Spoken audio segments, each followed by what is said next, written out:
Good evening, sir. Teacher. Good evening. புதுசா யாரும் joint ஆயிருக்கீங்களா?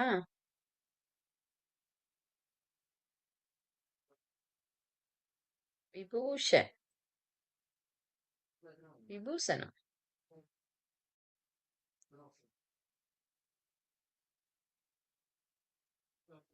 புதுசா யாரும் இருக்கீங்களா?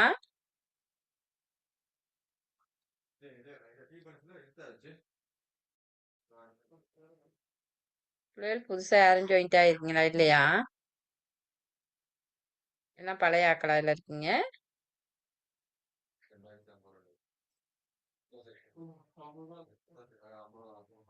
பவன்,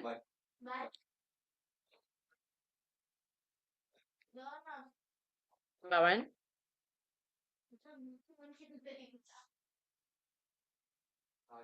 பவன்,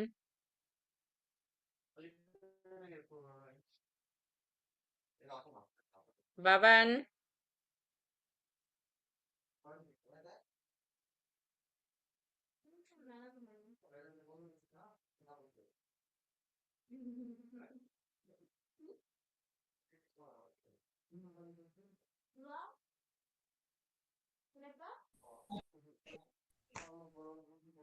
நிஷாந்த்,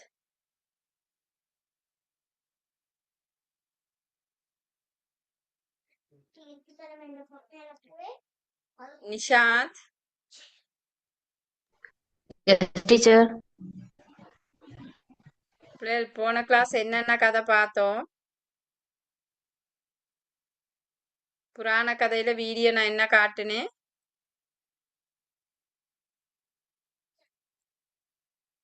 இது மட்டுமா? உபமன்யுடையா? மார்க்கண்டேயர் கதை மட்டுமா பார்த்தோம்? ஆ,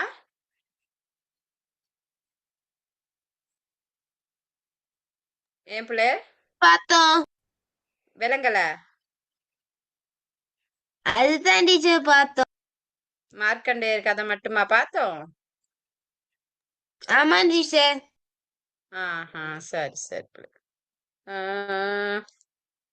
அப்ப அந்த புராண இதிகாச கதையில மார்க்கண்டேயருடைய மார்க்கண்டேயரோட அப்பாட பேர் என்ன?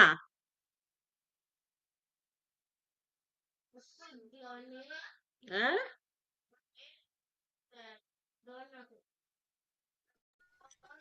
யமனை உதைத்த கதை பார்த்தோம். என்ன? யமனை உதைத்த கதை பார்த்தோம். வேற என்ன கதை இருக்கு? ஆ? வேற என்ன கதை இருக்கு?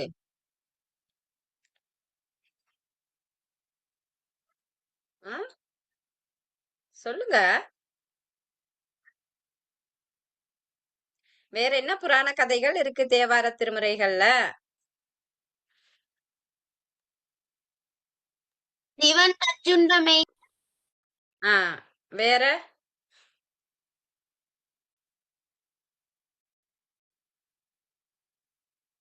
நாங்க பார்த்தது யமனை உதைத்த கதை தான் பார்த்தோம். என்ன? ஆ? டீச்சர்.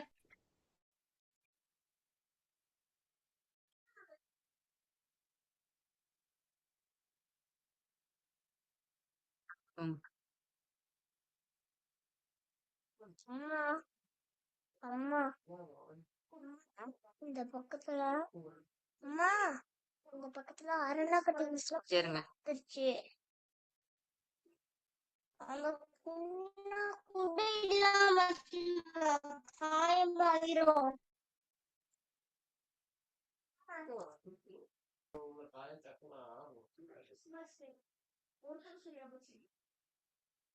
கொஞ்சம் இருங்க பிள்ளை.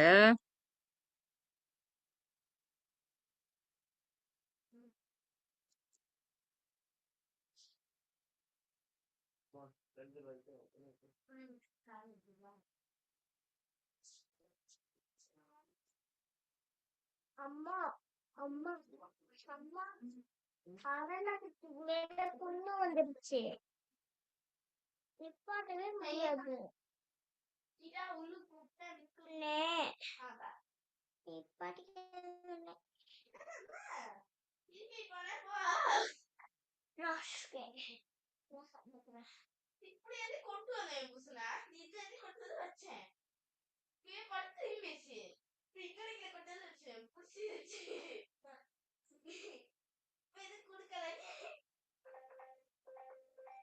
விபூஷணா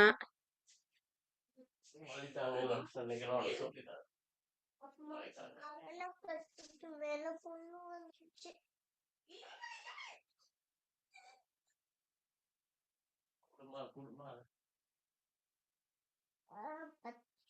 பத்தி இல்ல பள்ளத்தாக்கு இந்த பக்கத்து ஆ, என்ன சொல்லு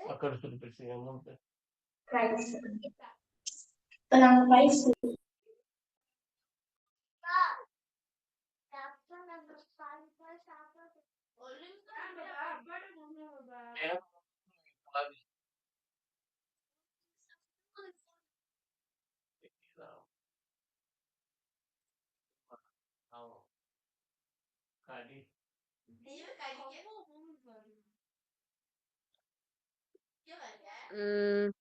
சரி பிள்ளைய பார்ப்போம். அதை நான் பேர் எடுக்கிறேன். நாங்க ஏற்கனவே படிச்சது வந்து புராண கதைகள்ல சிவன் நஞ்சுண்ட கதை உங்களுக்கு தெரியும் தானே? அது நாங்க அன்னைக்கு பார்த்தோம். அடுத்து பாருங்க, யமனை உதைத்த கதை பார்த்துட்டோம். சரியா? அடுத்து நாங்க பார்க்க வேண்டியது உங்களுக்கு பாட புத்தகத்துல கொடுத்திருக்கிறது வந்து ராவணனது கர்வத்தை அடக்கியது. ஏன்னா இப்ப ராவணன் வந்து ஒரு சிறந்த சிவபக்தன், அப்படித்தானே பிள்ளையர்? பாபா இங்க கொண்டா. அப்ப என் போன் தானே விபூஷணா கூப்பிடுங்களேன்.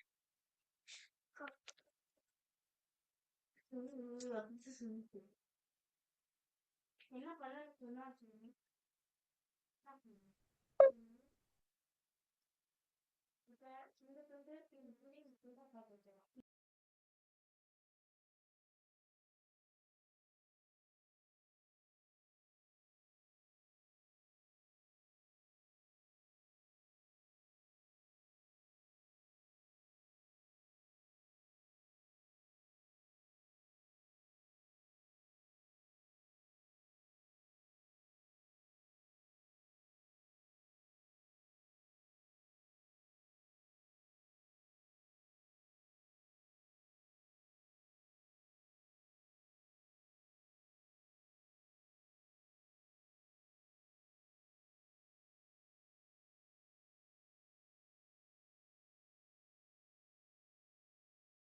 வந்து நிக்க வேணாம். இதுல பிள்ளையர் பாருங்க, நாங்க சமய இலக்கியங்கள்ல வந்து இதிகாசம்னு இருக்கேன்னா, இதிகாசங்கள் வந்து ஒண்ணு மகாபாரதம், மத்தது ராமாயணம். ஒண்ணு மகாபாரதம், மத்தது ராமாயணம். இதுல இந்த ராமாயணத்துல தான் யார் வாரது?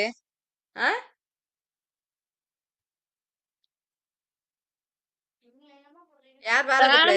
ராவணன் டீச்சர். ராமனும் ராவணனும்.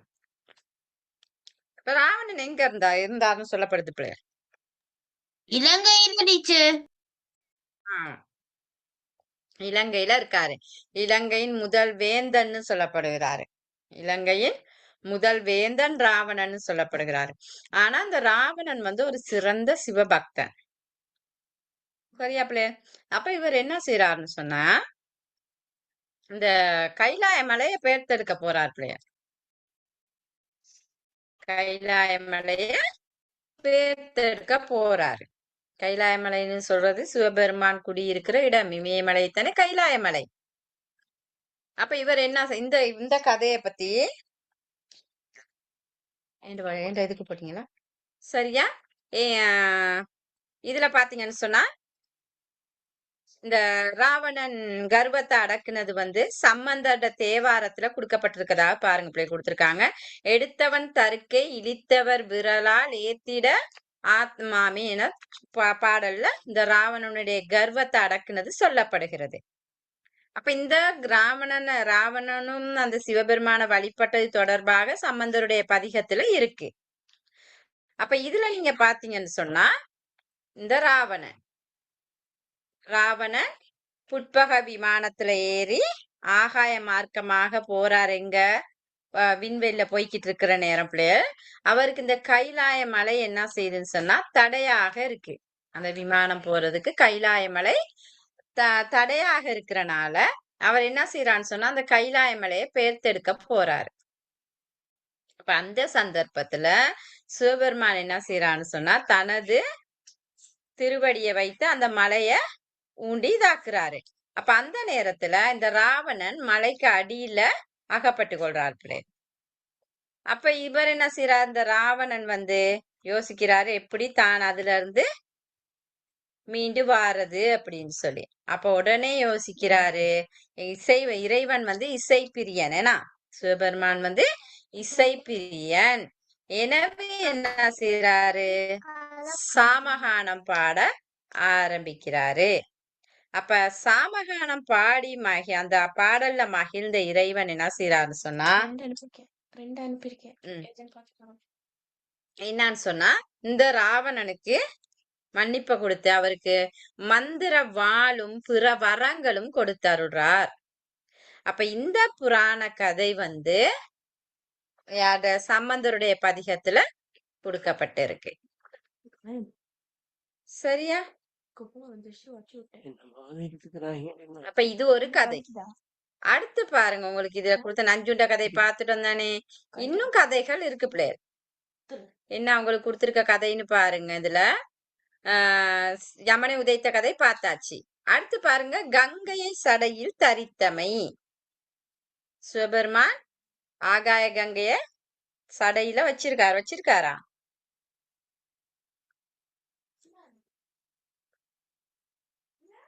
என் பிள்ளையர் படத்துல பாத்திருக்கீங்களா?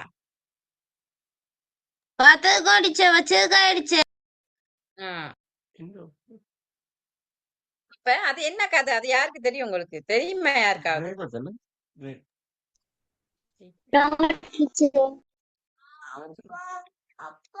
யாருக்கும் தெரியாதா? அப்ப எனக்கு இல்ல என் பிள்ளை பகீரதன் சரியா என்ன செய்யறான்னு சொன்னா ஆகாய கங்கைய பூமிக்கு கொண்டு வர நினைக்கிறார். அப்ப இந்த ஆகாய கங்கைய பூமிக்கு கொண்டு வந்தா அந்த கங்கை என்ன செஞ்சிருன்னு சொன்னா பூலோகத்தை அழிச்சிரும் அப்படிங்கிறதுக்காக இறைவன் என்ன செய்யறான்னு சொன்னா அந்த கங்கையை தூக்கி தலையில தரிச்சு கொண்டதாக புராண கதைகள்ல சொல்லப்படுகிறது. சரியா? இது ஒரு கதை. அடுத்து திரிபுரம் எரித்தமை. திரிபுரம் எரித்தமைன்னு சொன்னா அசுரர்கள் என்ன செய்யறாங்கன்னு சொன்னா வெள்ளி இரும்பு பொன்னால கோட்டைகள் அமைச்சு தேவர்கள் அங்க சிறைப்பிடிச்சு துன்பம் செய்து வந்திருக்காங்க. அப்ப இது அறிஞ்ச சிவபெருமான்கிட்ட போயிட்டு முறையிட சிவபெருமான் என்ன செய்யறான்னு சொன்னா மேருமலை வில்லாக எடுத்து ஆதிசேடனாக நானாக கொண்டு தனது நெற்றிக்க அம்பை நெருப்பை அம்பாக கொண்டு அந்த திரிபுரத்து அசுரர்களையும் அழிக்கிறார்கள். அழித்து அந்த தேவர்களை காக்கின்றார். அப்ப அந்த திரிபுரம் எரித்த கதை, இந்த கதையும் தேவார பாடல்கள்ல இருக்குது. அடுத்து மன்மதனை எரித்த கதை. ஏன்னா இது நீங்க காமன் கூத்துகள் அதுல பார்த்திருப்பீங்க. அதுல எல்லாம் மன்மதனை எரிச்சது. இப்ப இந்த மாதிரிக்கு புராண கதைகள் இதுல இருக்கு, திருமுறை பாடல்கள்ல சொல்லப்பட்டிருக்கு. அப்ப உங்களுக்கு தெரிஞ்சிருக்கணும் திருமுறை கதைகள் என்னன்னா இருக்கு, எந்தெந்த திருமுறை பாடல்கள்ல யாரு பாடின பாடல்ல இந்த கதை இருக்கு அப்படிங்கறது உங்களுக்கு தெரிஞ்சிருக்கணும். சரியா? இப்ப கொஞ்சம் இருங்க. இல்ல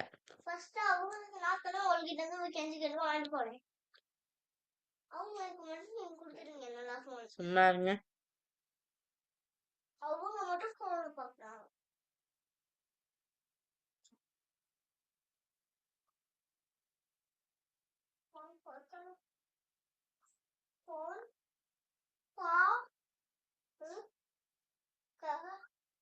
ல யா வர மாட்டேங்குது. ப ரு வா ல பருவாள் அவங்க போல் பார்க்கல. பாபா போட்டீங்களா? பாருங்கம்மா கீழே பாருங்க. சிவன் சரி, அங்கிட்டு போங்க.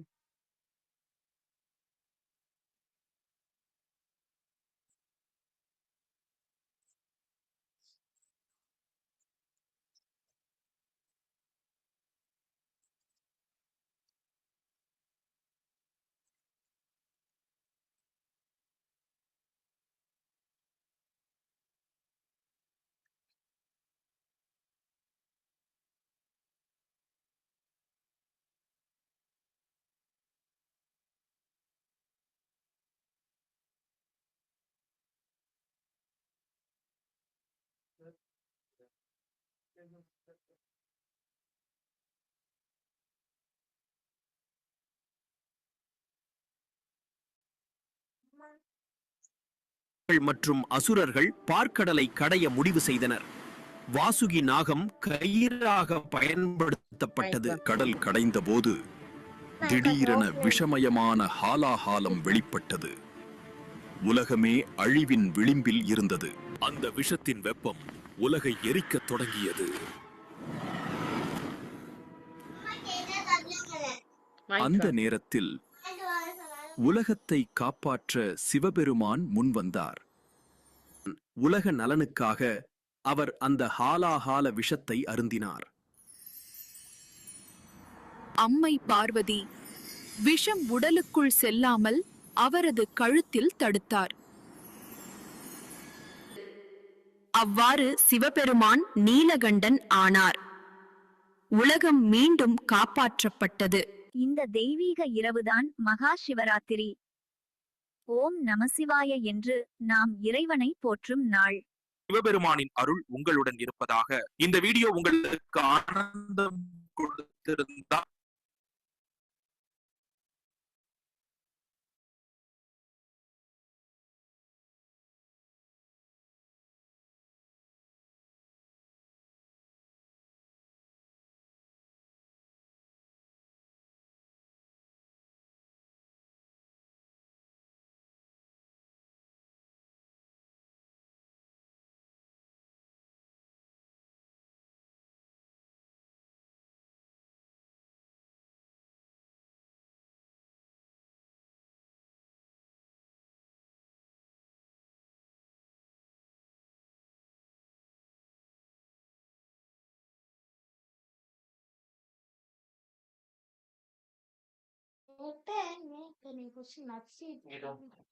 போங்களே, கரைச்ச கொடுக்காம எனக்கு புக்க காணும்.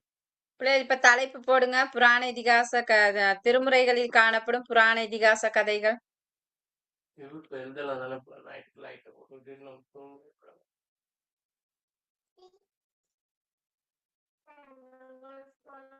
தலைப்பு போடுங்க.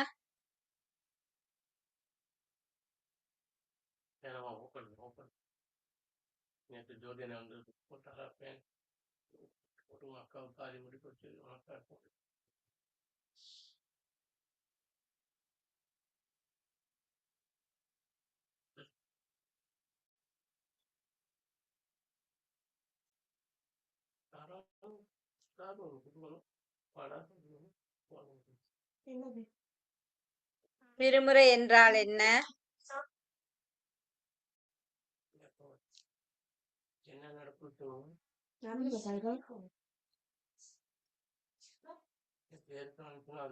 திருமுறை என்றால் என்ன?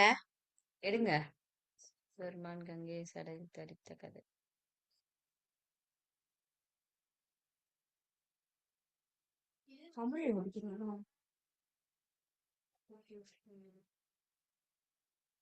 திருமுறை என்றால் என்ன? அடுத்து போடுங்க. திருமுறைகளை தொகுத்தவர் தொகுப்பித்தவர் யார்?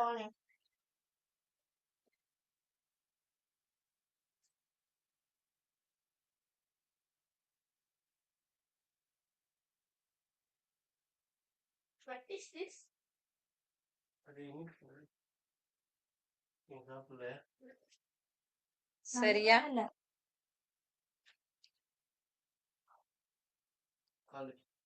சரி. அடுத்து இதிகாசங்கள் எவை?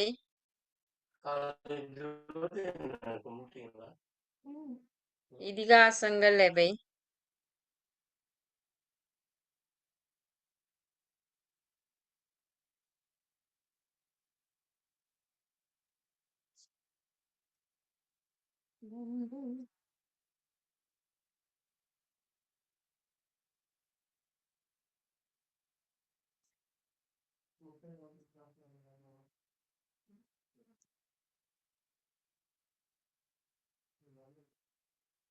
சரியா பிள்ளைகள்? இதிகாசங்கள் எவை? புராணம் என்றால் என்ன?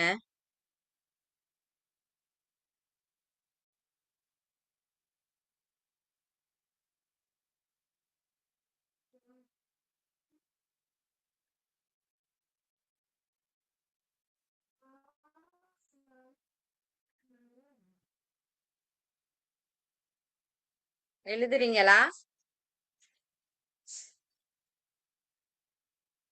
ஆ?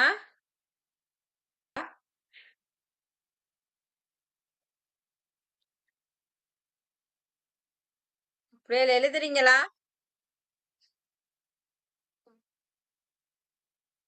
பவன்?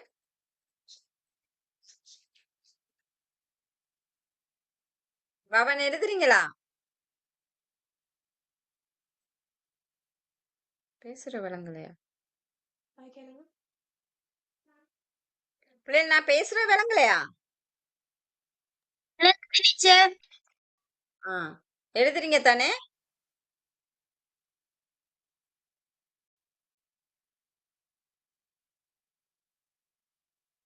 ஏன் வச்சிருக்காருன்னு சொன்னா சரிதானே? ஆ? ஏன் வச்சிருக்காருன்னு விளங்குனா சரிதானே? கதை வேணும். அதுதான் சுமப்பதற்கான காரணம். அப்ப கதை வந்துடும் தானே அதுக்குள்ள. ம். புராணம் என்ன? மகா புராணங்கள் எத்தனை? போட்டேன். போட்டாச்சா? ம். மகா புராணங்கள் எத்தனை? முப்புறம் இருத்த கதை இருக்கான்னு பாருங்க. சிவன். மகா புராணங்கள் எத்தனை?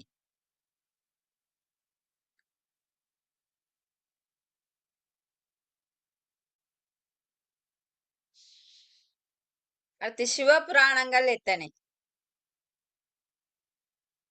சிவபுராணங்கள் எத்தனை? அடுத்தடுத்து போடு. சிவபுராணங்கள் எத்தனை? ஒன்னொன்னு போட்டா போதும். நிறைய போட்டா கஷ்டம். சிவபுராணங்கள் எத்தனை?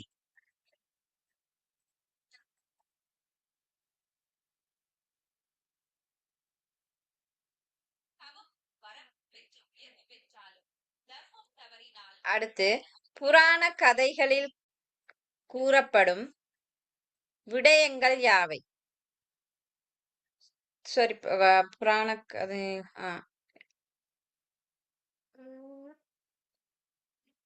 போட்டேன். நீங்கையை சடையும்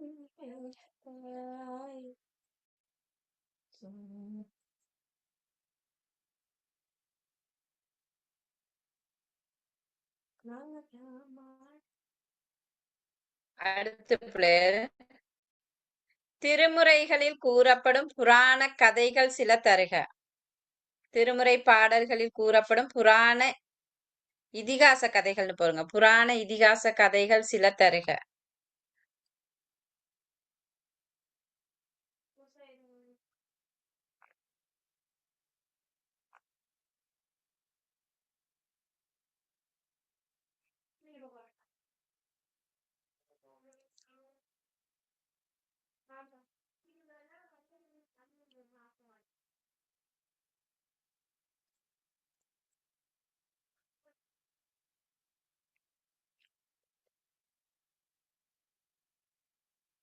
இதிகாசம் என்றால் என்ன?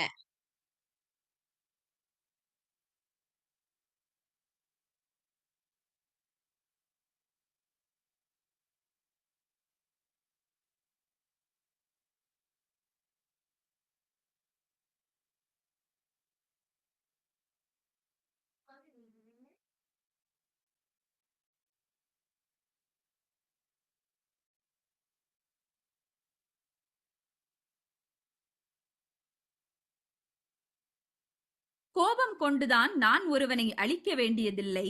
செருக்குற்றவர்களின் அகந்தையை என் சிரிப்பாலும்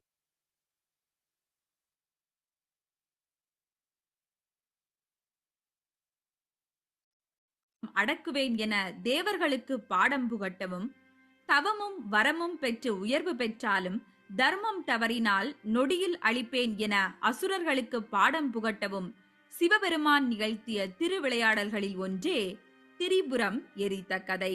அதனாலேயே சங்க இலக்கியங்களின் பல பாடல்களில் முப்புறம் எரித்த முதல்வன் என சிவபெருமானை பாடியிருப்பர் புலவர்கள். அப்படி சிவபெருமானுக்கு திரிபுராந்தகனார் எனும் திருமூர்த்தி உருவமும், திரிபுராந்தகனர், திரிபுர அந்தகர் என்றெல்லாம் திவ்ய நாமங்களும் கிடைக்கப்பெற வழிவகுத்த அந்த முப்புறம், அதாவது திரிபுரம் எரித்த கதை என்ன என்பதை நாம இன்னைக்கு இந்த பதிவுல கேட்கலாம். வாங்க கதைக்குள் பயணிக்கலாம். நான் உங்கள் ஜோ. சிவபெருமானின் பிள்ளைகளாலேயே எனக்கு அழிவு வேண்டும் என வரம் பெற்று முருகப்பெருமானின் கைகளால் இறந்தவர் தாரகாசுரன். இந்த தாரகாசுரன் மகன்கள் 3 பேர். தாராக்ஷர், கமலாக்ஷர், வித்யுமாலி எனும் பெயர் கொண்ட அவர்கள் மூவரும் தாரகாசுரனின் இறப்பிற்கு பிறகு நம் தந்தையின் ஆட்சிதான் சிதைந்து போயிற்று, இனி நாமேனும் அவர் பெருமையை நிலைநாட்டலாம் என எண்ணம் கொண்டு பிரம்மதேவரை நோக்கி கடும் தவம் புரிய ஆரம்பித்தனர். காம, குரோத, மோகங்களை அடக்கி தம் மும்மூலங்களையும் சுருக்கி அதை கடுகளவாக்கி அந்த கடுகையும் அணுவளவாக்கி அதை தம் ஆன்மாவில் ஒருநிலைப்படுத்தி ஒன்றல்ல இரண்டல்ல 1000 வருடங்களாக நான்முகன் பிரம்மரை நோக்கி தவம் புரிந்தனர். அப்படி அவர்களின் அந்த தவத்தால் எழுந்த தவ கனலானது உலகங்களையும் மெல்ல மெல்ல சுடவும் ஆரம்பித்தது. இறுதியாய் பிரம்மரும் அசுரர்களின் அந்த விடாமுயற்சியை கண்டு வியந்து அவர்கள் முன் தோன்றலானார். வந்தவர் என்ன வரம் வேண்டும் என்று கேட்க, அசுரர்களோ அழியா வரம் வேண்டும், வயோதிகம், நோய், மரணம் என எதுவும் எம் மூவரையும் நெருங்கக்கூடாது, எம்மை அழிக்கும் உயிரானது உலகில் பிறக்கவே கூடாது என்றும் வரம் கேட்டனர். அதற்கு நான்முகனாரோ, அசுரர்களே, அதை என்னால் தர முடியாது, பிறக்கும் போதே இறப்பு என்ற ஒன்றும் நிச்சயிக்கப்பட்டதே, அழிவின்மை எனும் ஒன்று எவராலும் அடைய முடியாதே, வரத்தை தரும் தகுதியும்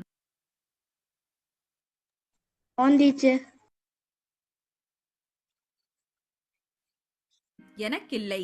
ஆகவே தயவு செய்து வேறு வரம் கேளுங்கள் என்றார். யோசித்த அசுரர்களும் சற்றே வினோதமாய், அப்படியென்றால் எம் மூவருக்கும் தனித்தனியே பறக்கும் உலகொன்று வேண்டும், தேவர்களின் உலகையே அது விஞ்ச வேண்டும், 1000 ஆண்டுகளுக்கு ஒரு முறை ஒரு கண பொழுது மட்டுமே அந்த 3 உலகங்களும் இணைய வேண்டும். அப்படி 3 உலகம் இணையும் அந்த வேளையிலேதான் சகோதரர்கள் எம் மூவரையும் ஒரு சேர ஒரு கணையால் கொன்றால் மட்டுமே நாங்கள் இறக்கவும் வேண்டும் என்று வரம் கேட்டனர். படைப்பின் கடவுளும் அதை ஒப்புக்கொண்டார். கூடவே தம் மகனான தேவ அசுரலோக சிற்பி மயனை வரவழைத்து அவரிடமே அந்த அசுரர்களின் உலகை வடிவமைக்கும் பொறுப்பையும் ஒப்படைத்தார். மயனும் எவ்வகை நகர் வேண்டும் என்று கேட்க, என்றுமழியா நகர் என்றனர் மூவரும். அப்படியே மயனும் அவர்களுக்காய் திரி நருங்கம் எனும் விண்ணில் பறக்கும் மலைகளின் 3 சிகரங்களுக்கு மேல் திரிபுரம் எனும் 3 மா நகரங்களை வடிவமைத்தார்.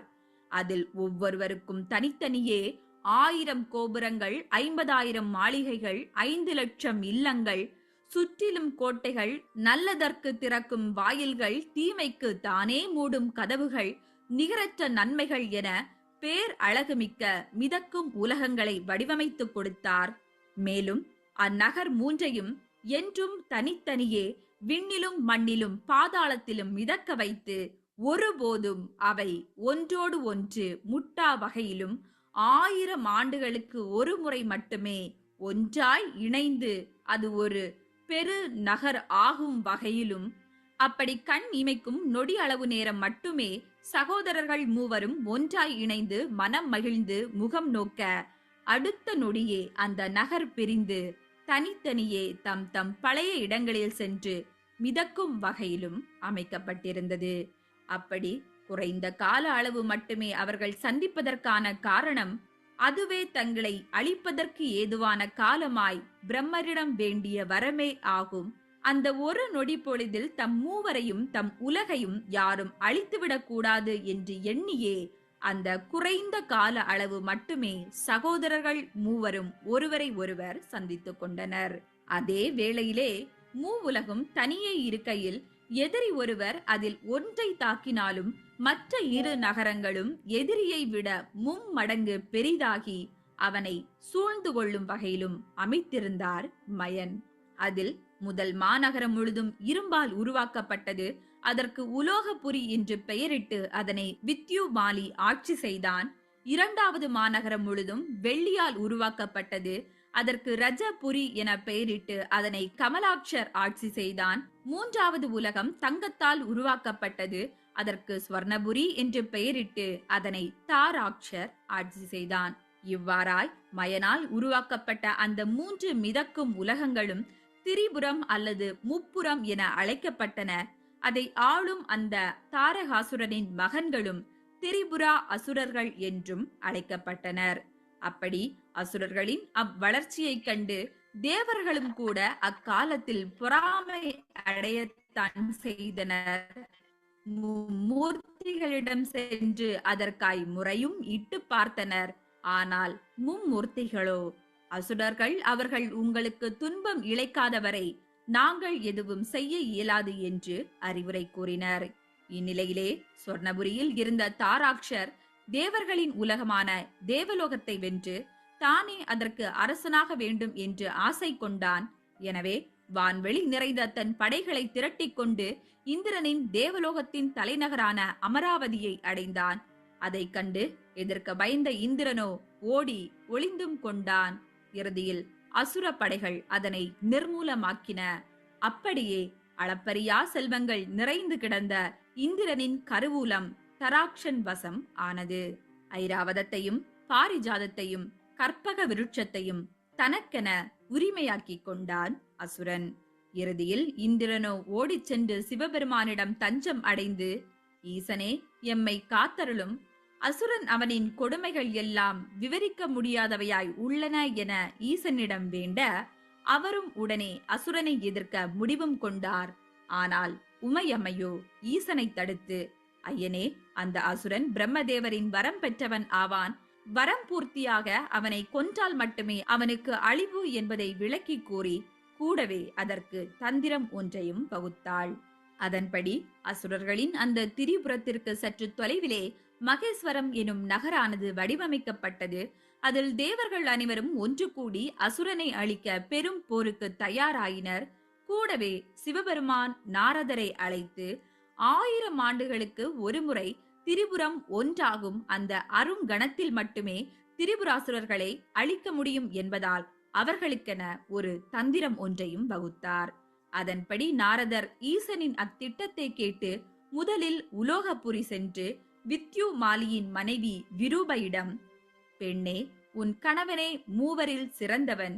ஏன் அவன் திரிபுரத்தை ஒன்றாக்கி அவன் கீழே மற்றவரை அடிபணிய செய்யக்கூடாது என ஆசை வார்த்தைகள் கூறினார். அவளோ முதலில் நாரதரின் அக்கூற்றை மறுத்தாள். இருந்தும் மனதிலே திரிபடைந்தாள். அடுத்ததாய் நாரதர் ரஜபுரி சென்று கமலாட்சரின் மனைவி பிரபையிடமும் அதையே கூறி அவள் மனதிலும் ஆசை தீயை விதைத்தார். இறுதியில் தாராக்ஷர் மனைவி சுருபியிடம் சென்று, பெண்ணே, உன் கணவன் அந்த இந்திரலோகத்தையே வென்று இந்திரனையே தனக்கு அடிபணிய செய்தவன். அப்படிப்பட்ட அவனே இந்த திரிபுரத்தையும் ஒன்றாய் ஆள தகுதி வாய்ந்தவன். ஆகவே அவனின் குடைகீழ் மற்ற சகோதரர்கள் இனி வாழட்டும். நீயே அவர்கள் அனைவருக்கும் பட்டத்து ராணியாய் இருப்பாயாக என நயமாய் பேசினார். ஆனால் சுரபியோ அது கேட்டு நாரதரை இகழ்ந்து பேசி, சகோதரர்களுக்குள் பகையை மூட்டுகிறீரா என கூறி கடிந்து அவரை வெளியே அனுப்பினாள். இருந்தும் அவள் மனதிலே நாரதர் பற்ற வைத்த அந்த ஆசை எனும் நெருப்பானது சற்றே புகையத்தான் செய்தது. இறுதியில் அவள் தாராக்ஷனிடம் தினமும் நயந்தும் அழுதும் பணிந்தும் சினந்தும், அரசே, நாம் ஏன் 3 நகரையும் ஒருங்கிணைக்க கூடாது, நீரே ஏன் அம்மூன்றையும் ஒன்றாக ஆளக்கூடாது என பிடிவாதம் பிடித்தாள். அப்படியே நாளடைவிலும் மனைவியின் அப்பேச்சை கேட்ட தாராக்ஷனும் தன் மற்ற 2 சகோதரர்களுக்கு திரிபுரம் ஒன்றாக இணைக்கப்பட வேண்டும், அது இனி என்னால் ஆளப்பட வேண்டும் என தூது அனுப்பினான். அவ்வளவுதான். அதை கண்டு ஏற்கனவே தம் தம் மனைவிமாரால் மெருகேற்றப்பட்டிருந்த அசுரர்கள் இருவரும் சினத்துடன் அதற்கு மறுப்பு தெரிவிக்க 3 சகோதரர்களுக்குள்ளும் போர் ஆனது மூண்டது. வில்லேந்திய அசுரர்கள் மூவரும் படையுடன் விண்ணில் பல காலமாய் போரிட்டனர். அதனால் வழிந்த இரத்தமானது மழை போல் மண்ணுலகிலும் பாய ஆரம்பித்தது. வெற்றி தோல்வியின்றி அந்த யுத்தமானது பல 100 வருடங்களாக நீடித்துக் கொண்டே இருந்தது. அவ்வேளையிலேதான் 1000 ஆண்டுகளுக்கு ஒருமுறை அந்த 3 நகரங்களும் ஒன்றோடு ஒன்று சந்திக்க வேண்டிய நாளும் நெருங்கிக் கொண்டே இருந்தது. அந்த நாளுக்காகத்தான் மகேஸ்வரத்தில் தேவர்களும் சிவபெருமானும் காத்து கொண்டிருந்தனர். நேரம் நெருங்க நெருங்க ஈசனும் தன்னை ஆயத்தப்படுத்திக் கொண்டிருந்தார். அப்போது தேவர்களோ சக்தி கொண்டு போரிடும் அந்த அசுரர்களை அழிக்க தம் தம் சக்தியில் பாதியை சிவனுக்கு அளித்தனர். மேலும் அந்த அசுரனை எதிர்க்க ஈசனுக்கு தேராய் விஸ்வகர்மா பூமியை பீடமாகவும் பாதாளத்தை குறிக்கும் வகையில் 8 தட்டுக்கள் கீழ்ப்புறமாகவும் விண்ணுலகை குறிக்கும் வகையில் 7 தட்டுக்கள் மேற்புறமாகவும் சூரிய சந்திரர்கள் இருவரும் சக்கரமாகவும் உதய அஸ்தமனமே அதன் அச்சாகவும் பருவங்கள் அனைத்தும் அதன் ஆரமாகவும் 4 வேதங்கள் குதிரைகளாகவும் சந்தஸ் அதன் கடிவாளமாகவும் ஓம் எனும் பிரணவ மந்திரமே சாட்டையாகவும் அமைத்து வைதிக தேர் வாசுகி பாம்பையே அதில் நானாக்கி அக்னியை அதன் நுனியாக்கி வாயு தேவனை சிறகாக்கி அந்த அம்பை கையில் ஏந்தியவாறு திரிபுரமும் ஒன்று சேரும் அந்த ஒரு கண பொழுதிற்காய் காத்து கொண்டு இருந்தார். ஆனால் அது எதையுமே அந்த 3 அசுரர்களும் அறியவில்லை. அவர்கள் தங்களுக்குள்ளே முழு வீச்சில் விண்ணுலகில் போரிட்டுக் கொண்டிருந்தனர். அப்படியே காத்திருந்த நேரமும் கனிய அசுரர்களை அழிக்க வில்லை வளைத்து நாணேற்றினார் சிவபெருமான். ஆனால் அச்சமயமோ தேவர்கள் அனைவரும் தங்களுக்குள்ளே எம் சக்தியில் பாதி பலத்தை ஈசன் கொண்டிருப்பதால் தான் இந்த காரியத்தை அவரால் நிகழ்த்த முடிகிறது என வீண் அகந்தை கொண்டனர். அவர்களின் அந்த எண்ணத்தை அப்போது ஈசனும் அறிந்து கொண்டார். அவ்வளவுதான். சிவபெருமான் சற்றே ஒரு சிரிப்பை உதிர்க்க அடுத்த கணமே அந்த உயர்ந்த தேரானது முறிந்தது. தேவர்கள் அனைவரும் திசைக்கு ஆயிரமாய் சிதறி தெரித்தனர். அப்படி அவர்கள் வெட்கி தலை குனிந்து திகைத்து போய் நிற்க அப்போது திருமால் ரிஷப வடிவம் கொண்டு ஈசனை தாங்கிக் கொண்டார். அப்படியே சிவபெருமான் மீண்டும் ஒருமுறை கூட தன் புன் சிரிப்பை சிரிக்க உலகமே நடுங்கும்படியாய் அவரின் நெற்றி கண்ணில் இருந்து தீ பிளம்பு ஒன்று தோன்றியது. அப்பிளம்பும் ஒரு நொடியில் ஒன்றாய் அங்கு சங்கமித்திருந்த அந்த 3 நகரங்களையும் எரித்து அக்கணமே சாம்பலாக்கியது. அப்படி ஈசனின் சிரிப்பிலே தங்கள் ராஜ்யம் அழியும் என்பதை சற்றும் எதிர்பார்க்காத அசுரர்கள் அதிசயித்து திகைத்து பின் வாங்கினர். அச்சமயமே அவர்களையும் சிவபெருமான் தேவர்களின் உதவி இல்லாமலேயே சம்ஹாரம் செய்து அழித்தார். இப்படி சிவபெருமான் செருக்குற்றவர்களின் அகந்தையை என் சிரிப்பாலே அடக்குவேன் என தேவர்களுக்கும் பெரும் வரம் பெற்றாலும் தர்மம் தவ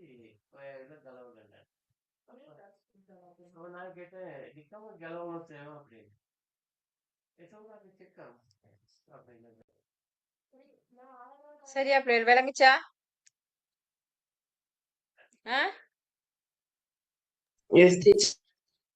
சரி, இப்ப 4-5 கதை பார்த்திருக்கீங்க, ஞாபகம் வச்சுக்கொள்ளுங்க. கடைசியா என்ன வினா எழுதுனீங்க? இதிகாசம் என்றால் என்ன? இதிகாசம் என்றால் என்ன? சிவன் நஞ்சுண்ட கதையை விளக்குக. சுருக்கமாக தருக. எப்படி வேணாலும் போட்டுக்கொள்ளுங்க.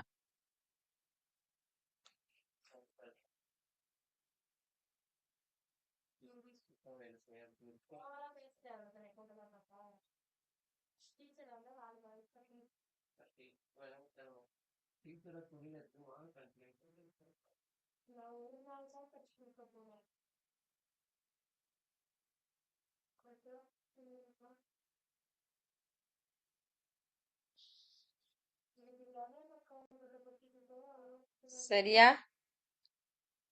விடமுண்டன் என்ற வரியுடன் தொடர்பு புராண கதையை சுருக்கமாக எழுதுகன்னு புத்தகத்துல இருக்கு. நீங்க அப்படி எழுதினாலும் சரி, அப்படி இல்லாட்டி நஞ்சுண்ட கதையை விளக்குகன்னு எழுதினாலும் சரி. அடுத்து எழுதுங்க பிள்ளைகள்.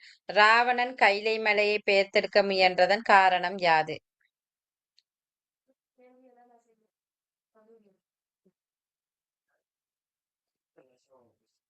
திருப்பியோக்கா சொல்றீங்களா?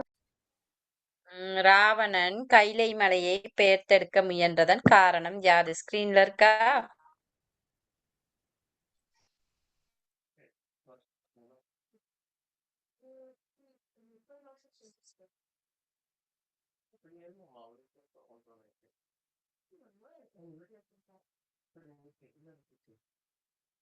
அடுத்த வினா.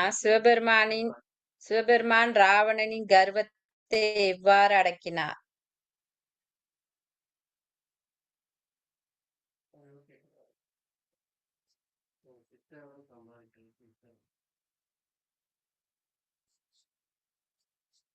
சிவபெருமான் ராவணனின் கர்வத்தை எவ்வாறு அடக்கினார்?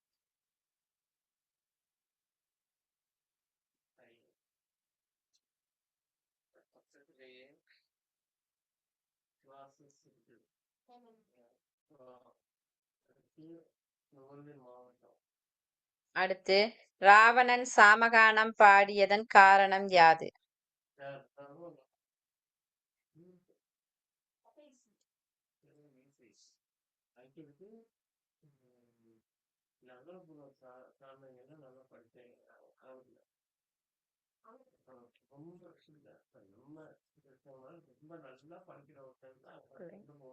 ஏன்?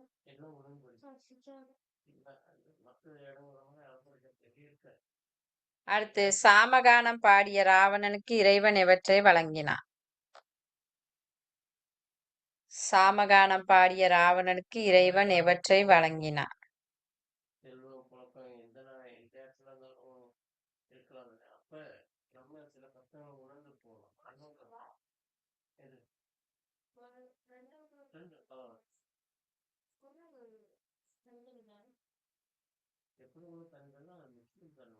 கடைசியா சொன்ன கேள்வி கொஞ்சம் சொல்லுங்க. சாமகானம் பாடிய ராவணனுக்கு இறைவன் எவற்றை வழங்கினார்?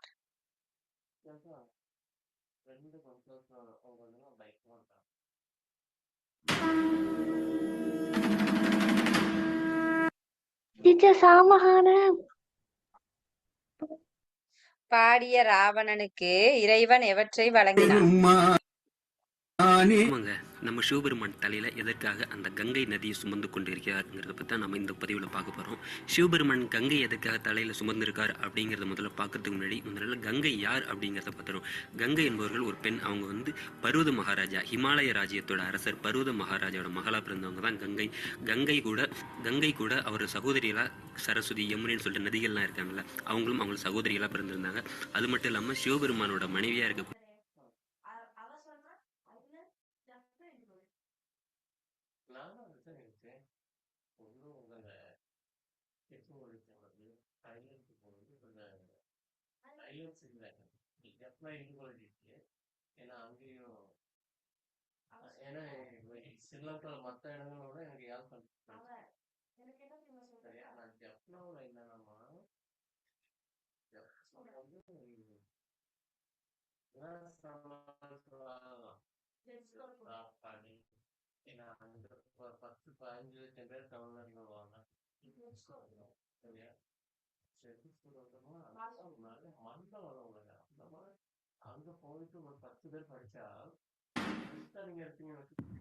தமிழ் நல்லுள்ளங்களுக்கு அனைவருக்கும் வணக்கம். இந்த பதிவில் நாம எதை பத்தி பார்க்க போறோம்னா, கங்கையை சடையில் வைத்தாய் சிவபெருமானே. நம்ம சிவபெருமான் தலையில் எதற்காக அந்த கங்கை நதியை சுமந்து கொண்டிருக்கிறாருங்கிறத பற்றி தான் நம்ம இந்த பதிவில் பார்க்க போகிறோம். சிவபெருமான் கங்கை எதற்காக தலையில் சுமந்திருக்கார் அப்படிங்கிறத முதல்ல பார்க்கறதுக்கு முன்னாடி முதல்ல கங்கை யார் அப்படிங்கிறத பார்த்துரும்.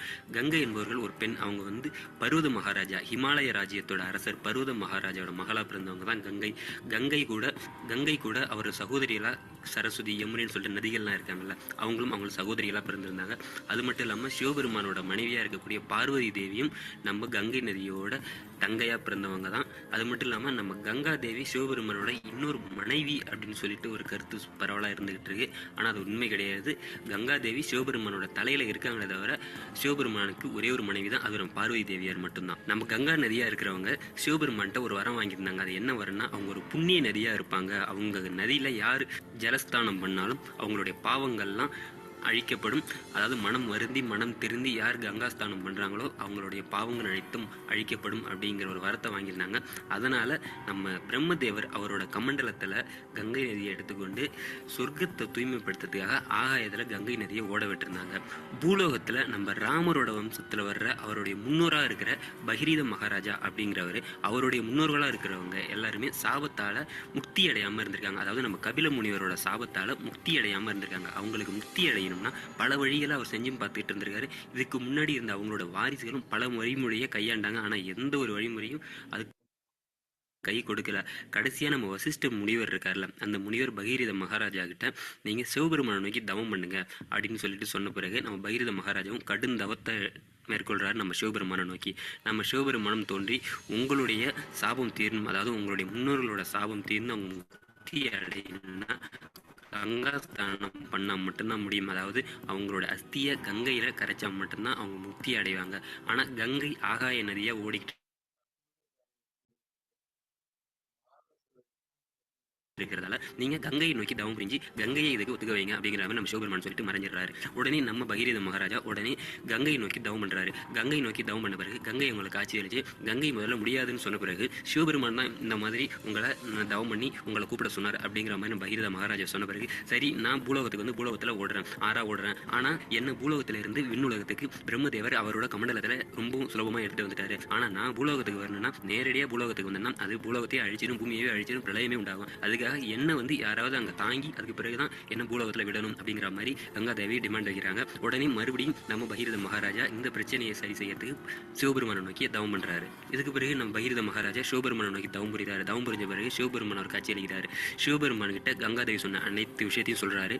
உடனே சிவபெருமான் இதனால எந்த பிரச்சனையும் இல்லை, கங்காதேவியை என்னோட தலையிலேயே நான் தாங்கிக்கிறேன் அப்படிங்கிற மாதிரி அவர் வரத்தை கொடுக்குறாரு. மறுபடியும் நம்ம பகீரத மகாராஜா கங்காதேவியை நோக்கி மறுபடியும் தவம் புரியாரு. நீங்க பாருங்க பகீரத மகாராஜா எவ்வளோ கஷ்டப்படுறாரு அவங்களுடைய முன்னோர்களுக்கு அந்த முக்தியை வாங்கி கொடுக்குறேன்னு சொல்லிட்டு. இப்போ கூட யாராவது நம்ம கடின உழைப்பால் முன்னேறினா அவங்கள பகிரத மாதிரி பண்ணுறான் அப்படிங்கிற மாதிரி இந்த புராணம் தெரிஞ்சவங்கலாம் சொல்லுவாங்க. ஏன்னா ஒரு மாறி தவம் புரிஞ்சு அவருடைய ஆயுசையே அவரோட முன்னோர்கள் முக்திக்காக தவம் புரிஞ்சே கழிச்சிருப்பாருன்னா பார்த்துக்கங்களேன். மறுபடியும் நம்ம பகீரத மகாராஜா கங்கை நோக்கி தவம் புரிஞ்சு சிவபெருமான் சொன்ன விஷயத்த கங்கை கிட்ட சொன்ன பிறகு கங்கை நதி சொர்க்கத்திலேருந்து அப்படியே பூமியை நோக்கி வருது. பூமியை நோக்கி வரும்போது நம்ம சிவபெருமான் அந்த கங்கை நதியோட வேகத்தை கட்டுப்படுத்துறதுக்காக அவருடைய ஜடாமுடியிலே அந்த மொத்த நீரையும் வாங்கி அதன் பிறகு பகீரத மகாராஜா எப்படி நடந்து போறாரோ அந்த வழியிலே கங்கை நதியை ஓட வைக்கிறாரு.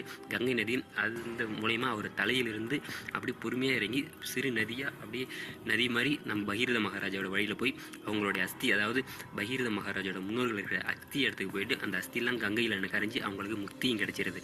இதனாலதான் நம்ம கங்கை நதிக்கு பகீரத நதி அப்படின்னு சொல்லிட்டு ஒரு பேரும் இருக்கும்.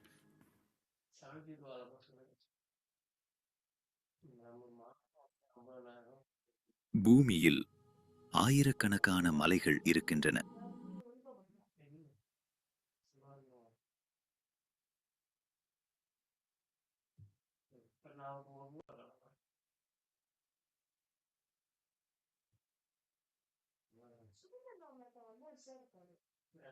சரியா பிள்ளைகள்? எல்லா கதையும் பார்த்தாச்சு. இப்ப அந்த கதைகளுடைய ஒரு சிறு விளக்கமும் உங்களுக்கு கிடைச்சிருக்கும்னு நினைக்கிறேன். ஒவ்வொரு கதையை பத்தியும் சிறு சிறு விளக்கங்கள் உங்களுக்கு கிடைச்சிருக்கும். அப்ப அந்த கதைகளை எவ்வாறு நாயன்மார்கள் திருமுறை பாடல்கள்ல பாடி இருக்காங்க அப்படிங்கறது தான் எங்களுக்கு தெரிஞ்சிருக்கணும். இது விளங்குச்சா இப்ப? Yes teacher. இதுல என்னமா டவுட் இருந்தா கேளுங்க. ஆகாய கங்கை பூமி கொண்டாந்தது யார் அப்ப?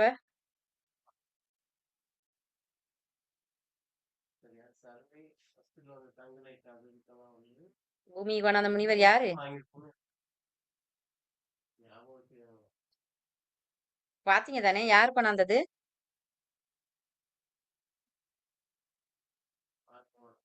சபிக்ஷன், சபிரிஷன்.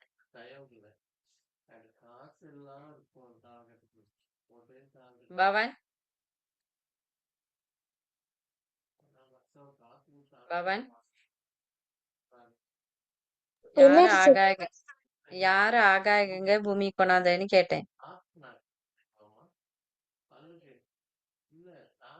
யார் கேஷனி?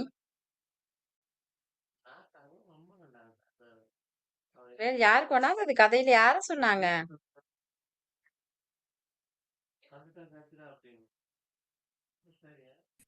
சாத்விகா,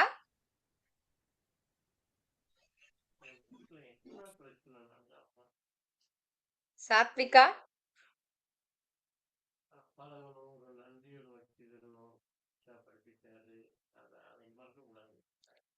சாத்விகா.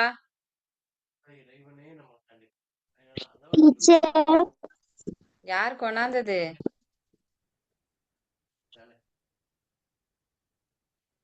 தெரியலையா? பகீரதன். கவரேஜ் இல்ல. சரியா பிளேயர்? இவ்வளோ பார்த்துட்டு இவ்வளோ வீடியோவையும் போட்டு காட்டுறேன், அப்பயும் உங்களுக்கு விளங்கலையா? அப்ப சரி, இதுல உள்ள வினாக்களுக்கு விடையில எடுத்துட்டு அடுத்த கிளாஸ்ல ஜாயின் ஆகுங்க. ஈசனும் திருமால் யாரு ஆகாய கங்கையை கொண்டாந்ததா?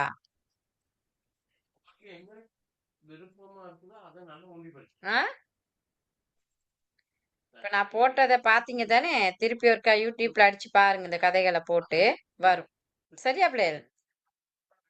அடுத்த கிளாஸ்ல வினாக்களுக்கு விடை எழுதிட்டு ஜாயின் ஆகுங்க. இப்ப முடிப்போம் பிள்ளைகள். Good night.